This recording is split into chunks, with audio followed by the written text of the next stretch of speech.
Olá, gurizada. Aqui é o professor Giovanni. Estou fazendo esse vídeo como um complemento à aula 3, para comentar um pouco sobre a técnica de regra de 3. Alguns de vocês me mandaram algumas dificuldades, eu já atendi aqueles que entraram em contato comigo, mas talvez alguns estão um pouco mais travados, né? O que acontece? A regra de 3 ela é uma técnica matemática do ensino fundamental, que ali eu coloquei então uma pequena revisão escrita. Vocês não deveriam estar tendo tanta dificuldade, pelo menos não deveriam no sentido de vocês já tiveram isso, já deveriam ter trabalhado bastante isso no ensino fundamental. Mas aparentemente não foi o que aconteceu, então estou fazendo esse reforço aqui para tentar auxiliar vocês. Talvez alguns até nunca viram, não sei, né? Isso varia de cada um, varia da escola, de coisas que aconteceram ao longo da caminhada de vocês, enfim. Então vamos lá. Conversão por regra de 3. A regra de 3 em si, o que é? A regra de 3 é simplesmente uma técnica para montar um cálculo que talvez não seja tão óbvio, por assim dizer, né? Ou que causa alguma confusão. Então ela é uma técnica que tenta não causar confusão. O problema é que às vezes é justamente o contrário. As pessoas têm mais confusão com a técnica do que talvez fosse fazer o cálculo por conta. Ou fazer o cálculo por só multiplicando e dividindo. E tem pessoas de fato que preferem, em vez de usar a regra de 3, ou multiplicar ou dividir, porque na cabeça dela é mais claro saber se tem multiplicar ou dividir, não sabe nem explicar porquê, mas sabe fazer certo, do que usar a regra de 3. Mas isso varia de pessoa para pessoa. Mas então, a regra de 3 então é essa técnica, é uma técnica de organizar informações que estão relacionadas por uma proporcionalidade, ou seja, se tu dobra uma das medidas, a outra dobra. Se tu dividir por 5, uma das medidas, a outra também vai ser dividido por 5, e etc. Tá? Então aqui a situação que a gente está trabalhando é no contexto de conversão, ou seja, de transformar uma medida em certa unidade em outra unidade. E aqui o exemplo base que eu dou é a conversão da medida de 240 centímetros para metro. Então, como é que a gente constrói a regra de 3? A regra de 3 ela tem 3 valores e o x, né? Então, elas são 4 pontos, 4 informações que eu preciso organizar na técnica. A gente organiza geralmente ela em duas linhas e duas colunas, né? A primeira linha é recomendado tu botar ali a relação de equivalência, ou seja, tu está indo de centímetro para metro, então na primeira linha tu precisa botar os valores de equivalência entre centímetro e metro. No caso aqui, 100 centímetros em 1 metro. Se fosse quilômetro e metro, eu botaria 1 quilômetro, 1000 metros. Se fosse polegada e centímetro, eu botaria 1 polegada, 2,4 centímetros, etc. A primeira linha eu boto a relação de equivalência entre as medidas, entre as unidades de medida. Na segunda linha eu boto o que eu preciso converter. Só que ao botar embaixo no que eu preciso converter, no nosso caso 240 centímetros e x, eu preciso tomar um cuidado de que centímetro esteja abaixo de centímetro, polegada embaixo de polegada, grau Celsius embaixo de grau Celsius, ou seja, verticalmente tem que ter uma coerência, uma conversa entre as unidades que eu estou trabalhando, que são sempre duas e só duas, né? No caso ali, então, 240 centímetros está abaixo do 100. A partir daí, o que eu vou fazer? No caderno, a gente não escreve toda aquela tabela com todos aqueles escritos, né? Aquilo foi só uma explicação minha. No caderno, então, a tabela fica assim. 100 centímetros está para 1 metro, como 240 centímetros está para x. Então, o que vai acontecer a partir daí? O x vai ser igual à multiplicação dos valores que estão perto dele, ou seja, logo acima e logo do lado, o 241, e dividido pelo que está longe, que é o 100, lá no outro lado, lá na diagonal dele. Isso sempre vai ser assim numa regra de 3, no caso numa regra de 3 simples, ou uma regra de 3 de proporcionalidade direta. Tá? A gente não vai usar a inversa nos nossos cálculos, tá? A gente não vai usar outro tipo. Então, executando o cálculo, a gente tem 240 vezes 1 dividido por 100, que dá 2,4. Que a unidade do nosso resultado é metro, porque justamente eu estou indo para metro. E a relação que eu tenho ali em cima do x é metro, então é o que eu vou encontrar. Tá? Então, como eu disse na apostila, é muito comum a gente se confundir ou errar a posição de certas coisas. Então, a gente tem que sempre cuidar essa relação aqui que eu coloquei, tá? Procurar compreender bem isso, tá? E como eu falei ali, De onde é que eu tiro essas relações? De onde é que eu sei que 100 centímetros é 1 metro e etc? Você vai encontrar naquele arquivo EUC ali, que eu estou citando. Aqui está centralizado ali, ó, o arquivo EUC disponível neste link. Ali vocês vão ter acesso, então, a esse arquivo, tá? Então, vou comentar agora os exemplos que eu coloquei na apostila de conversão por regra de 3. A gente vai ter basicamente 3 casos, tá? Que a gente pode acabar precisando converter. O primeiro caso é quando a gente precisa converter entre medidas com a mesma unidade fundamental, mas prefixos diferentes. Por exemplo, passar de quilômetro para metro. A unidade fundamental é metro. Ou ainda quilômetro para centímetro. A unidade fundamental também é metro. Só que o prefixo muda, quilo e cento. Tá? Ou ainda conversão entre medidas de diferentes sistemas de unidades, como polegada e metro, não pertencem ao mesmo sistema, um é do internacional, outro é do britânico, como a gente viu lá na aula 1. E o terceiro caso, conversões que exigem 2 ou mais cálculos. Né? Por exemplo, eu sei passar de centímetro para polegada, mas eu não sei passar direto de centímetro para milha, por exemplo. Mas eu sei como passar de polegada para milha. Então eu preciso passar de centímetro para polegada e depois de polegada para milha. Vocês têm que fazer 2 cálculos, tá? Ou mais, dependendo da situação, né?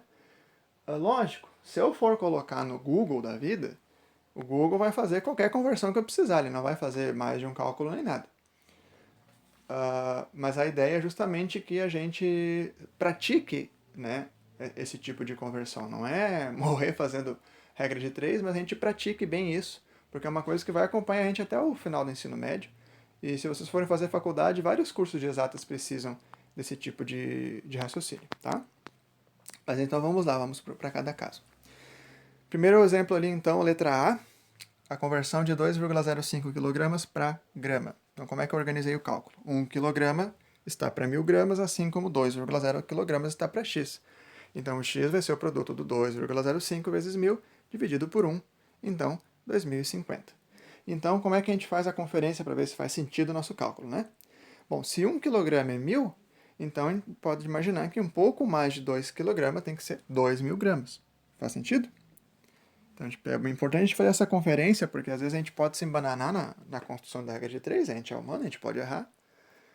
Eu já errei tantas vezes na minha caminhada, talvez com outra coisa na cabeça, alguma preocupação, enfim, não importa.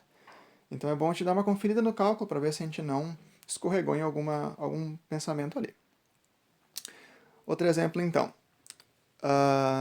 0,03 metro para micrometro. Então, como é que a gente faz isso? A gente vai lá na tabela do arquivo EUC e vai ver que o micrometro é 10 na menos 6 metro. Tá?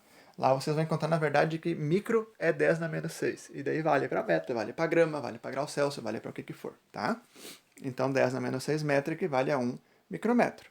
Se fosse micrograma e grama, mesma coisa. 10 na menos 6 grama equivale a 1 micrograma, etc. Então, continuando o cálculo, ali está a minha primeira linha, segunda linha 0,03x. Então, botando no cálculo, 0,03 dividido por 10 na menos 6 dá 30.000. E daí eu confiro, como 0,03 é uma medida pequena e o micrometro é uma unidade muito pequena, então os 30.000 vão fazer sentido. Tá? O micrometro ele é menor que metro, então tem que dar um número grande mesmo. Uma observação ali, tá? Para digitar o 10 na menos 6 na calculadora. Vocês podem fazer daquela maneira ali. O ou é porque tem calculadoras que não tem uma tecla para botar o menos, né? O primeiro exemplo é para aquelas calculadoras que escrevem por extenso o resultado, né? Aliás, o cálculo, tipo, tu vai botando 2 vezes 3 mais 5, ela vai escrevendo isso. Tá? Então, o primeiro caso é para essas calculadoras. O segundo caso é para aquelas calculadoras que assim que tu bota 5 vezes 4, o 5 já sai fora da tela e só aparece o 4. Tá? Então, as calculadoras mais simples, elas vão ter uma tecla de mais barra menos. Então, tem que digitar daquela maneira ali. Tá? Então, cuidado. Vamos então para os outros exemplos. Caso 2. Conversão entre medidas de sistemas diferentes. Letra C, então, 20 polegadas para centímetros. Então, primeira linha, relação, 1 polegada, 2,54 centímetros. 20 polegadas x. Então, o x vai ser o produto de 20 por 2,54 dividido por 1, 50,8. Então, como é que a gente confere? 1 polegada é um pouco maior que o dobro em centímetro, né? 1 polegada, 2 centímetros e pouco. Então, 20 tem que ter um pouco mais que o dobro, né? Então, o dobro de 20 é 40, 50 tá ok. Faz sentido o nosso cálculo ali. Se a gente não botou nada errado na calculadora, tá certo o nosso cálculo. Letra D, 1200 watts para HP. 745,7 watts equivale a 1 HP segundo o arquivo EUC, lá que eu botei ele para vocês. Então, 1200 watts x, mesma coisa, 1200 vezes 1 dividido pelo fator, igual a 1,6 HP. Eu botei ele valor aproximado. E sempre procurem botar o valor aproximado, tá, gente? Uma casa depois da vírgula tá bom, usando técnica de arredondamento normal, tá? Então, conferindo, né? Se 1 HP vale quase 800, então 2 HP valem 1.600 watts. Como 1.200 fica entre 800 e 1.600, a nossa resposta, então, ali vai fazer algum sentido, tá? Né, tem que estar entre 1 e 2. Caso 3. Conversão que exige mais de um cálculo. Então, aqui é quando a gente não tem o valor direto, tá, da conversão no arquivo EUC, ou seja, a tabela do professor que vocês estejam estudando com, né? Vocês talvez não vão estudar sempre comigo, vão ter outros professores, eles vão ter talvez outras tabelas, e daí nem sempre tem todas as possibilidades na tabela, né? Até porque a tabela ficaria horrivelmente grande e desnecessariamente grande, eu diria. Então a gente precisa fazer mais de um cálculo para chegar onde a gente precisa. Por exemplo, letra E, 2 dias para minuto. Primeiro a gente converte dia para hora e depois hora para minuto. Essa é a estratégia. A gente sabe que um dia tem 24 horas, então 2 dias 48. E a gente sabe que uma hora tem 60 minutos, então 48 horas x. E ali a gente encontra o valor de 2.880 minutos. Letra F, 1.200 onça para tonelada. Então lá na tabela não tem, né, essa informação. Ela tem só entre onça e grama. A gente pode ir de grama para megagrama e daí de megagrama para tonelada, que são as relações que lá tem. Então, uma onça, um pouco mais que 28 gramas, 1.200 onças x. Então, o cálculo ali deu 34.000 gramas. Segundo cálculo, de grama para megagrama. 10 na 6 gramas é igual a 1 megagrama. Essa 10 na 6 vem daquela tabela dos prefixos, né? Então, nossos 34.000 valem x. Fazendo o cálculo, então, x igual a aproximadamente 0,03 megagrama. E daí na tabela fala que 1 tonelada equivale a 1 megagrama exatamente. Então, a gente já pode dizer 0,03 tonelada. Tá? Dando uma conferida, se uma onça é uma medida muito pequena, perto de tonelada, então os nossos 1.200 onças precisa ser um valor pequeno se expressa em tonelada. Né? Isso tem que fazer sentido. Ok, gurizada? Então aí estão as atividades. A número 1, ela então, se não me engano, da letra A até a letra J, precisa só de um cálculo, da K em diante vai precisar de 2 ou mais cálculos para converter. O gabarito tinha um valor, se não me engano, que estava errado, eu já corrigi, pelo menos na versão virtual. A número 2, então, é para expressar os resultados da número 1 em notação científica. Tá? Esse é basicamente o que vocês precisam saber fazer, treinar a técnica e chegar na conversão certa. Tá?